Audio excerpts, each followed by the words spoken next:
ہم وہی کہیں گے جو ہمارا دین ہم کو بتاتا ہے، عمل کرو تو تمہارا بھلا ہے۔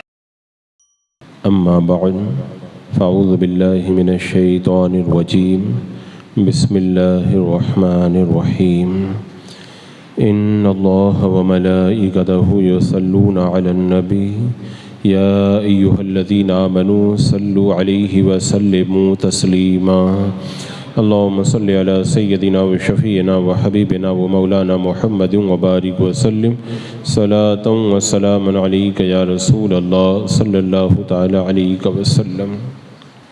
سورہ شعراء کی تفسیر ختم ہوئی اور آج یہاں سے سورہ نمل کا آغاز ہوتا ہے۔ سورہ نمل، اس سورہ کو سورہ نمل اس لیے کہتے ہیں کہ نمل کا معنی ہوتا ہے چیونٹی، اور اس سورہ کے اندر حضرت سلیمان علیہ السلام کے واقعہ میں چیونٹیوں کی وادی کا ذکر آیا ہے، اور اس چیونٹی کا ذکر آیا ہے جس نے یہ کہا تھا کہ اے چیونٹیوں جلدی جلدی اپنے بلوں میں چلی جاؤ، کہیں سلیمان اور ان کا لشکر تمہیں پاؤں کے نیچے کچل نہ دے بے شعوری کے اندر۔ تو چونکہ اس سورہ کے اندر نمل یعنی چیونٹی کا ذکر آیا، اسی مناسبت سے اس پوری سورہ کا نام سورہ نمل یعنی چیونٹی والی سورہ رکھ دیا گیا۔ اس سے پہلے والی سورہ میں انبیاء کرام کے قصے بیان ہوئے، لیکن ان قصوں میں حضرت داؤد علیہ السلام اور حضرت سلیمان علیہ السلام کا تذکرہ نہیں آیا تھا۔ اب اس سورہ کے اندر حضرت سلیمان اور حضرت داؤد علیہ السلام کا ذکر آئے گا۔ سورہ شعراء اس سے پہلے جو سورہ تھی اس کے شروع میں بھی قرآن پاک کا وصف بیان ہوا تھا، تلک آیات الکتاب المبین، اور اس سورہ نمل کے اندر بھی قرآن کا وصف بیان ہو رہا ہے، تلک آیات القرآن و کتاب مبین۔ تو اللہ تعالیٰ ارشاد فرماتا ہے، یہ سورہ کا آغاز ہے، بسم اللہ الرحمن الرحیم، توسین تلک آیات القرآن و کتاب مبین۔ یہ قرآن اور روشن کتاب کی آیتیں ہیں، ہدی و بشریٰ للمؤمنین، یہ ان ایمان والوں کے لیے ہدایت اور خوشخبری ہے، الذین یقیمون الصلاۃ و یؤتون الزکاۃ وہم بالآخرۃ ہم یوقنون، جو نماز قائم کرتے ہیں، زکوٰۃ ادا کرتے ہیں اور وہی آخرت پر ایمان رکھتے ہیں۔ توسین یہ حروف مقطعات میں سے ہے، اور اس سے پہلے کئی بار اس کا ذکر ہو چکا کہ ان الفاظ کا معنی اللہ جانے، اللہ کا محبوب جانے، عام لوگ ان الفاظ کے معنی نہیں جانتے۔ ہاں البتہ مفسرین نے اپنے طور پر جو ان الفاظ کے اندر اشارے پائے جاتے ہیں ان اشاروں کو بیان کیا۔ تو یہاں پہ توسین ہے، تو تو سے اشارہ ہے اللہ تعالیٰ سے محبت کرنے والے دلوں کی طرف، اور سین سے اشارہ ہے سر یعنی راز کی طرف، یعنی جو اللہ سے محبت کرنے والے کے دل کے اندر جو راز ہوتا ہے اس راز کی طرف اشارہ ہے۔ اور اس میں یہ بھی اشارہ ہے کہ اللہ تبارک و تعالیٰ اپنے طلبگاروں کی طلب کی قسم یاد فرماتا ہے کہ ان محبوبین کے دلوں کے اندر اللہ کے سوا کسی اور کی طلب ہے ہی نہیں۔ یہاں پہ جو ذکر کیا گیا کہ یہ روشن کتاب کی آیتیں ہیں، روشن کتاب، یہ کتاب اتنی روشن ہے، اتنی روشن ہے، اگر بندہ معمولی بھی غور و فکر کرے نا تو اسے پتہ چل جائے گا کہ حق کیا ہے اور باطل کیا ہے۔ اس کتاب کے اندر ایسا نہیں ہے کہ باتیں آپس کے اندر اتنی خلط ملط ہوں کہ پتہ نہ چل پائے کہ کیا مراد ہے، کیا مفہوم ہے، بلکہ اتنی واضح کتاب ہے، جو بھی تھوڑے بھی غور و فکر سے اس کتاب کو پڑھے گا اس پر واضح ہو جائے گا کہ حق کیا ہے اور باطل کیا ہے۔ اور اس سورہ میں قرآن اور کتاب دونوں نام ذکر کیے گئے۔ یہ جب میں نے تفسیر شروع کی تھی پہلے دن الف لام میم سے، تب میں نے وہاں پہ بتایا تھا قرآن کا معنی کیا ہوتا ہے۔ یہاں پہ مختصر طور پر اتنا سمجھ لیں، قرآن کا لفظ قرأ سے بنا ہے جس کا معنی ہوتا ہے عربی میں پڑھنا، اور کتاب کا لفظ یہ کتابت سے بنا ہے جس کا معنی ہوتا ہے لکھنا۔ تو قرآن کو اس لیے بھی قرآن کہتے ہیں کہ یہ سب سے زیادہ پڑھا جاتا ہے، اور اس کو کتاب اس لیے کہتے ہیں کہ یہ سب سے زیادہ اسی کو لکھا جاتا ہے۔ پوری کائنات میں جتنی بھی کتابیں پائی جاتی ہیں، قرآن سے زیادہ نہ اس کتاب کو پڑھا جاتا ہوگا اور نہ قرآن سے زیادہ کسی کتاب کو لکھا جاتا ہوگا۔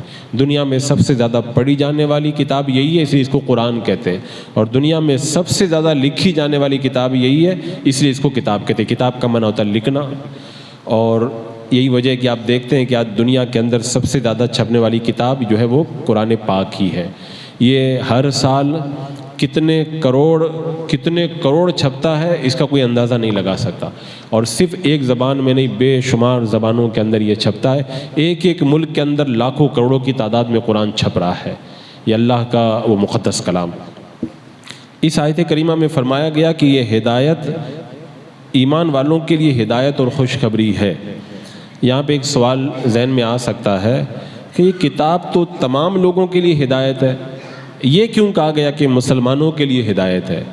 تو اس کا جواب یہ ہے کہ اس کتاب میں ہدایت بھی ہے اور بشارت بھی ہے، ان دونوں کا ذکر ہوا۔ تو ہدایت تو سب کے لیے ہے، لیکن بشارت صرف مسلمانوں کے لیے ہے، کیونکہ کافروں کے لیے تو بشارت کے لائق ہے نہیں، کیونکہ وہ تو عذاب کی ان کو جو ہے وہ وہی سنائی گئی ہے۔ تو اس لیے چونکہ یہ بشارت صرف مسلمانوں کے لیے ہوتی ہے، لہذا کہا گیا کہ مسلمانوں کے لیے ہدایت اور بشارت۔ ایک جواب اس کا یہ بھی ہے کہ اس کتاب کی آیتوں سے فائدہ جو ہے مسلمان ہی اٹھاتے ہیں، اس لیے انجام کے اعتبار سے دیکھا جائے تو یہ ہدایت اور بشارت صرف مسلمانوں کے لیے ہے۔ ایک جواب اس کا یہ بھی ہے کہ ہدایت سے مراد یہاں پر دنیا نہیں بلکہ آخرت کی ہدایت مراد ہے، اور آخرت کی ہدایت یہ مسلمانوں کے ساتھ خاص ہے، کیونکہ جنت کا راستہ جو ہے وہ صرف مسلمانوں ہی کو ملے گا، کافروں کو نہیں ملے گا، اس لیے کہا گیا کہ مسلمانوں کے لیے ہدایت ہے۔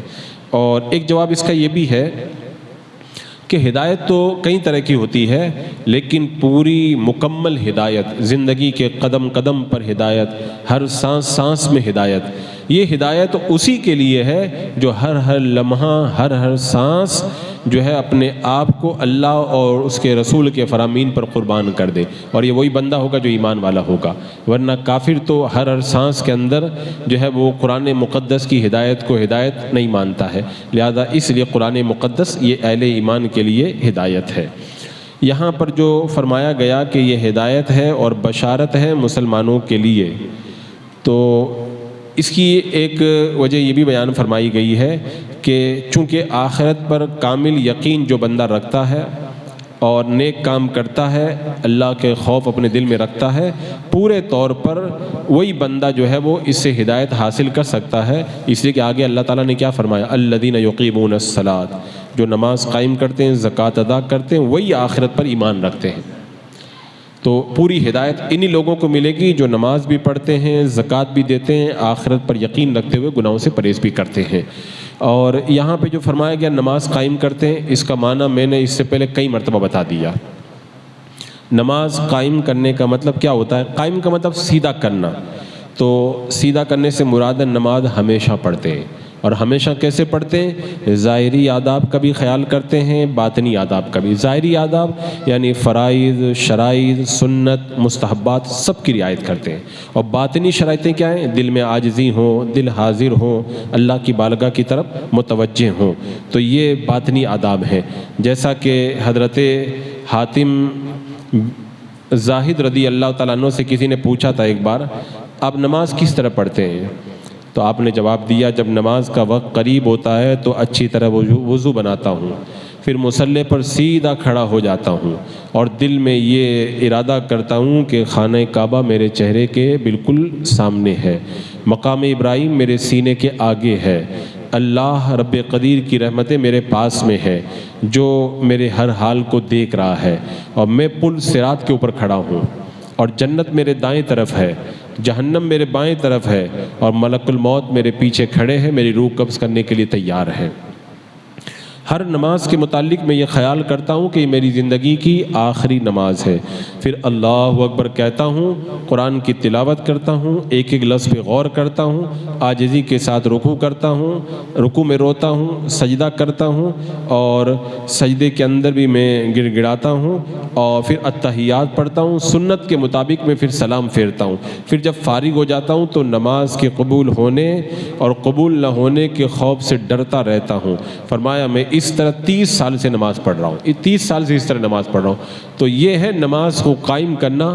بندہ اعلیٰ درجے کی نماز جو پڑھتا ہے نا، ان کی یہ کیفیت ہوا کرتی ہے، ورنہ عام طور پر بھی جو نماز قائم کرتے ہیں وہ بھی اللہ کے خوف سے ڈرتے ہوئے نماز پڑھتے ہیں۔ اسی لیے صوفیاء کرام نے فرمایا، اے اللہ کے بندو، نماز کے لیے یا تو تارے بن جاؤ، یا پھر چاند بن جاؤ، یا پھر سورج بن جاؤ۔ مطلب کیا ہوا؟ یعنی تارے پوری رات نکلتے ہیں تو تم بھی نماز کے لیے تارے بن جاؤ، یعنی پوری رات نماز پڑھو۔ اگر تارے نہیں بن سکتے تو چاند بن جاؤ، یعنی رات میں چاند کچھ دیر نکلتا ہے اور کچھ دیر ڈوبا رہتا ہے، تو کچھ دیر تم بھی رات میں نماز پڑھو، کچھ دیر آرام کرو۔ اگر چاند بھی نہیں بن سکتے، تارے بھی نہیں بن سکتے، تو کہتے ہیں سورج بن جاؤ، یعنی رات میں اگر تم نماز نہیں پڑھ سکتے، کم سے کم دن میں تو اللہ کی عبادت کرو۔ تو چاند اور تارے نہیں بن سکتے تو کم سے کم سورج بن کر کے ہی اللہ کی عبادت کرو۔ تو یہ ہے نماز قائم کرنے کا مطلب۔ صوفیاء کرام فرماتے ہیں کہ نماز قائم کرنے کا مطلب یہ ہے کہ نماز قائم کرنا اور ہے اور نماز پڑھنا اور ہے، دونوں میں بڑا فرق ہے۔ کیونکہ بندہ اگر خالی ایسے ہی بے دلی سے نماز پڑھے تو وہ کہتے ہیں کہ بغیر بنیاد کے جیسے دیوار قائم نہیں رہ سکتی، ایسے ہی بغیر خشوع و خضوع کے نماز کے اندر بھی جو ہے وہ کمال پیدا نہیں ہوتا ہے۔ اور اللہ نماز قائم رکھنے کی جس کو توفیق عطا فرماتا ہے نا، اس بندے کی کیفیت ہی الگ ہوا کرتی ہے۔ تو رب نے فرمایا کہ کس کو بشارت ہے؟ اس کو بشارت ہے جو نماز قائم کرتے ہیں۔ وَيُؤْتُونَ الزَّكَاةَ، اور زکوٰۃ ادا کرتے ہیں۔ بہانے نہیں بناتے وہ لوگ کہ ادھر ادھر کی بات کریں، پوری دل جمی کے ساتھ میں اللہ تبارک و تعالیٰ نے جتنا مال خرچ کرنے کی ان کو توفیق دی ہے وہ خرچ کرتے ہیں۔ یہ تو عام لوگوں کا مال ہے، ورنہ حضرت شیخ ابو بکر شبلی رحمۃ اللہ تعالیٰ علیہ تو فرماتے ہیں اللہ تعالیٰ اگر 100 روپیہ دینا تو پورا کا پورا اللہ کی راہ میں خرچ کر دو، 1 روپیہ بھی بچا کے مت رکھو۔ تو یہ اللہ والوں کی باتیں۔ فرمایا وَهُمْ بِالْآخِرَةِ هُمْ يُوقِنُونَ، اور وہی آخرت پر یقین رکھتے ہیں۔ یقین آخرت پر، دیکھو دنیا، آخرت اور برزخ 3 عالم ہیں۔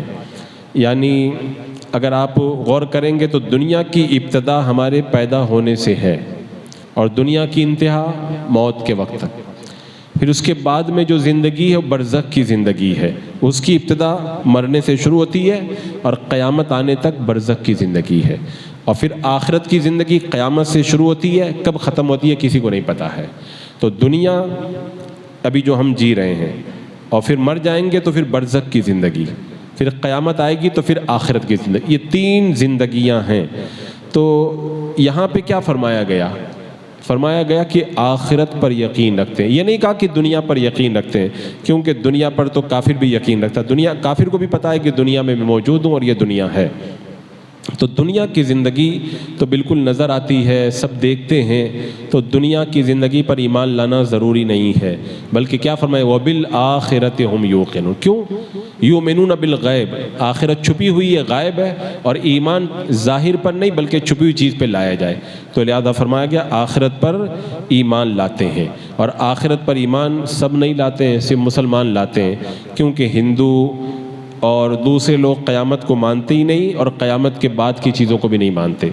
عیسائی اور یہودی قیامت کو تو مانتے ہیں لیکن غلط طریقے سے مانتے ہیں۔ کیا کہتے ہیں؟ کہتے ہیں جنت میں صرف یہودی جائیں گے اور صرف عیسائی جائیں گے، اور یہودی کیا کہتے ہیں؟ صرف چند دن ہم لوگ آگ میں رہیں گے پھر ہمیشہ جنت میں چلے جائیں گے۔ تو آخرت پر جو پورا سچا یقین ہے دنیا کے کسی مذہب کا نہیں، صرف اور صرف مسلمانوں کو آخرت پر پختہ یقین ہے۔ اچھا، یہ فرمایا وَبِالْآخِرَةِ هُمْ يُوقِنُونَ، آخرت پر یقین رکھتے ہیں۔ یقین کا نتیجہ کیا ہے؟ یقین کا نتیجہ یہ ہونا چاہیے کہ انسان دنیا میں آخرت کی تیاری کرے۔ اگر کہے مجھے یقین بھی ہے اور تیاری بھی نہیں کرے تو اس کا مطلب اس کو یقین پورا پکا جیسا ہونا چاہیے کمال کے ساتھ ویسا نہیں ہے۔ صوفیاء کرام اسی لیے کہتے ہیں کہ بہت سارے لوگ دھوکے میں پڑے ہوئے ہیں۔ وہ بھی دھوکے میں ہے جو اللہ کو خالق مانتا ہے لیکن اس کی عبادت نہیں کرتا، وہ بھی دھوکے میں ہے جو اللہ کو رزق دینے والا مانتا ہے لیکن اللہ پہ بھروسہ نہیں کرتا، وہ بھی دھوکے میں ہے جو دنیا کو فانی سمجھتا ہے پھر بھی دنیا ہی پہ بھروسہ کرتا ہے، اور وہ بھی دھوکے میں ہے جو موت کو تو مانتا ہے لیکن موت کے لیے تیاری نہیں کرتا، اور وہ بھی دھوکے میں ہے جو جانتا ہے کہ قبر میں مجھ کو رکھا جائے گا لیکن قبر کی تیاری نہیں کرتا، اس کی آبادی کا انتظام نہیں کرتا، اور وہ بھی دھوکے میں ہے جو یہ جانتا ہے کہ اللہ حساب لے گا پھر بھی حساب اپنا پاک صاف نہیں کرتا ہے، وہ ایسے ہی لٹکا کر کے رکھتا ہے، اور وہ بھی دھوکے میں ہے جس کو پتہ ہے کہ پل صراط پر سے گزرنا ہے، پھر بھی بڑا لمبا چوڑا بوجھ اٹھا کے چلتا ہے، یہ حرام کا بوجھ اٹھایا، وہ حرام کا بوجھ۔ بھئی آدمی جب لمبا سفر کرتا ہے تو بوجھ کم ہونا چاہیے، اور اتنا مشکل راستہ ہے تب تو بوجھ بالکل نہیں لینا چاہیے۔ تو جو کہتا ہے پل صراط پہ چلنا ہے اور پھر بھی جو ہے وہ بوجھ اتنا گناہوں کا اٹھاتا ہے، اسے پل صراط پہ چلنے کا پورا یقین نہیں ہے، وہ دھوکے میں ہے وہ۔ اور جو کہتا ہے کہ جہنم بدکاروں کے لیے ہے اور پھر بھی جہنم سے بچنے کا کام نہیں کرتا، وہ بھی دھوکے میں ہے۔ جو کہتا ہے جنت نیک لوگوں کے لیے، پھر بھی جنت کے کام نہیں کرتا، وہ بھی دھوکے میں ہے۔ تو وبالآخرۃ هم یوقنون، آخرت پہ جو پختہ یقین رکھتے ہیں وہ آخرت کی تیاری بھی کرتے ہیں، دھوکے کے اندر مبتلا نہیں ہوتے۔ پھر آگے ارشاد فرمایا گیا کہ ان الذین لا یؤمنون بالآخرۃ زینا لهم اعمالهم فهم یعمہون، بے شک جو لوگ آخرت پر ایمان نہیں لاتے ہم نے ان کے کاموں کو ان کے لیے خوشنما بنا دیا ہے، بس وہ بھٹکتے پھر رہے ہیں۔ اولئک الذین لهم سوء العذاب وهم فی الآخرۃ هم الاخسرون، یہ وہ لوگ ہیں جن کے لیے برا عذاب ہے اور وہی آخرت میں سب سے زیادہ نقصان اٹھانے والے۔ پہلے تو ان کو بیان کیا جو آخرت پر ایمان لاتے ہیں، ان کے لیے کیا کیا اللہ نے نعمتیں تیار کی ہیں۔ اس کے بعد میں ان لوگوں کو بیان کیا جو آخرت پر ایمان نہیں لاتے ہیں۔ یہ قرآن کا اسلوب ہے، میں نے بتایا تھا۔ جنت کا ذکر ہوگا تو جہنم کا ذکر ہوگا، جب ثواب کا ذکر ہوگا تو عذاب کا ذکر ہوگا، مومن کا ذکر ہوگا تو پھر کافر کا ذکر ہوگا۔ تو پہلی آیت میں مومنوں کا ذکر کیا گیا جو آخرت پر ایمان لاتے ہیں اور ان کو بشارت دی گئی، تو اب اس آیت میں کافروں کا ذکر کیا گیا جو آخرت پر ایمان نہیں لاتے اور ان کے لیے عذاب کو بیان کیا گیا۔ اچھا، یہاں پر ایک سوال ذہن میں آتا ہے، اللہ تعالیٰ نے کیا فرمایا کہ وہ آخرت پر ایمان نہیں لاتے، اللہ نے ان کے کاموں کو ان کے لیے خوشنما بنا دیا ہے تو بھٹکتے پھر رہے ہیں۔ تو کوئی یہ سوال کر سکتا ہے کہ جب اللہ نے کافروں کے کاموں کو ان کی نظر کے اندر سجا کر کے بنا دیا ہے تو اگر وہ برے کام کر رہے ہیں تو کافروں کی اس میں کیا بیچاروں کی برائی ہے، ان کی کیوں مذمت کی گئی جب اللہ ہی نے ان کی نظر میں برے کام ایک دم خوشنما بنا دیے ہیں؟ تو اس کا جواب یہ ہے کہ ہر چیز کا خالق اللہ ہے، بندوں کے اعمال کا بھی وہی خالق ہے، لیکن بندہ جس عمل کا ارادہ کرتا ہے اللہ تعالیٰ اس بندے کے لیے وہی کام پیدا کر دیتا ہے۔ تو جب کافروں نے شرک، کفر اور برے کاموں کو اچھا جانا تو اللہ نے ان کی نظر میں ان کو اچھا کر دیا۔ تو یہ جو سوال کیا جاتا ہے اللہ نے ان کی نظر میں ان کو اچھا کر دیا تو کافروں کی مذمت کیوں کی گئی؟ اس لیے کی گئی کہ انہوں نے برے کاموں کا ارادہ کیا، اور جب ارادہ کیا تو اللہ نے ان کی نظر میں ان کو اچھا کر دیا، تو برا ارادہ کرنے کی وجہ سے وہ مذمت کے لائق ہو گئے۔ اور ایک جواب یہ بھی ہے، جب کافر برابر نافرمانی کرتے رہے، کفر و شرک کرتے رہے، نبیوں کو جھٹلاتے رہے، تو سزا کے طور پر اللہ نے ان کے دل پر مہر لگا دی۔ جب دل پہ مہر لگ گئی تو برے کام ان کو اچھے لگنے لگے۔ تو یہ جو برے کاموں کا انہوں نے جو انتظام کیا نا، اس لیے اللہ نے ان کی نظر کے اندر برے کاموں کو خوشنما بنا دیا۔ اب یہاں پہ جو فرمایا گیا کہ جو لوگ آخرت کی تصدیق نہیں کرتے ہم برے کاموں کو ان کے لیے پسندیدہ بنا دیتے ہیں، کیونکہ جب بندہ اچھے کاموں کا ارادہ کرتا اللہ اچھا بنا دیتا۔ حضرت انس کہتے ہیں اللہ کے رسول علیہ السلام نے فرمایا جنت کو گھیر دیا گیا ہے تکلیف دہ چیزوں سے اور جہنم کو گھیر دیا گیا ہے پسندیدہ چیزوں سے۔ مطلب یعنی کوئی جنت میں جانا چاہتا ہے تو تکلیفوں سے گھری ہوئی ہے، تکلیفوں سے گزر کے جانا پڑے گا، اور اگر کوئی جہنم میں جانا چاہتا ہے تو وہ اچھی اچھی چیزوں سے گھری گئی ہے۔ تو آدمی برے کام جو اس کو اچھے لگتے ہیں ان کو پسندیدہ چیزوں کو کرتے کرتے جہنم میں جا کے گر جاتا ہے۔ تو کافروں کی نظر میں برے کام اچھے کر دیے گئے، یعنی وہ نفس کی خواہشات کے پیچھے چلے، پسندیدہ چیزوں کو اختیار کیا اور جہنم میں جا کر کے گر گئے۔ تو بندے کو چاہیے کہ وہ جہنم سے اللہ کی بارگاہ میں پناہ مانگے، بلکہ میرے آقا صلی اللہ تعالیٰ علیہ وسلم تو اس طرح دعا کیا کرتے تھے، اے اللہ مجھے سستی سے بچا، بڑھاپے اور قرض اور گناہ سے میں تیری پناہ میں آتا ہوں، اے اللہ مجھے جہنم کی آگ اور دوزخ کی آگ کے فتنے سے میں تیری پناہ میں آتا ہوں، مجھے ان سے تو بچا۔ اور میرے آقا علیہ السلام نے بار بار جہنم کے عذاب سے جو ہے وہ پناہ مانگی، کیونکہ جہنم کا عذاب جو ہے وہ بڑا سخت ہے اور بندہ اس کو برداشت کرنے کی طاقت نہیں رکھتا ہے۔ رب فرمایا وَهُمْ فِي الْآخِرَةِ هُمُ الْأَخْسَرُونَ، یہ جو جہنم میں جائیں گے نا یہ سب سے زیادہ نقصان اٹھانے والے۔ دنیا میں کوئی کتنا بھی نقصان اٹھا لے، کتنا نقصان اٹھائے گا، کروڑ پتی ہے تو کروڑوں کا نقصان ہو جائے گا، ارب پتی ہے تو اربوں کا نقصان ہو جائے گا، اور کچھ رکھتا ہے تو وہ نقصان ہو جائے گا، لیکن کافر سے بڑا نقصان اٹھانے والا کوئی نہیں ہے، اس لیے کہ یہ تو ہمیشہ کے عذاب کے اندر مبتلا ہونے والا ہے۔ تو اتنا سخت عذاب ان کافروں کے اوپر مسلط کیا جائے گا، یہ لوگ خسارے میں ہیں۔ بسم اللہ الرحمن الرحیم۔ اللہم صلی علی سیدنا مولانا محمد وبارک وسلم صلاۃ و سلام علیک یا رسول اللہ۔ یا اللہ یا رحمان یا رحیم العالمین، اپنے محبوبین کے صدقے میں قرآن کے نور سے ہمارے سینوں کو پر نور فرما دے، اعمال صالحہ کی توفیق دے کہ مولا جنت میں اعلیٰ مقام عطا فرما، ایمان پہ زندگی، ایمانی پر موت نصیب فرما۔ ربنا تقبل منا انک انت السمیع العلیم وتب علینا انک انت التواب الرحیم۔ ان اللہ وملائکتہ یصلون علی النبی یا ایہا الذین آمنوا صلوا علیہ وسلموا تسلیما۔ اللہم صلی علی سیدنا و شفیعنا و حبیبنا مولانا محمد وبارک وسلم صلاۃ و سلام علیک یا رسول اللہ۔ سبحان ربک رب العزۃ عما یصفون وسلام علی المرسلین والحمد للہ۔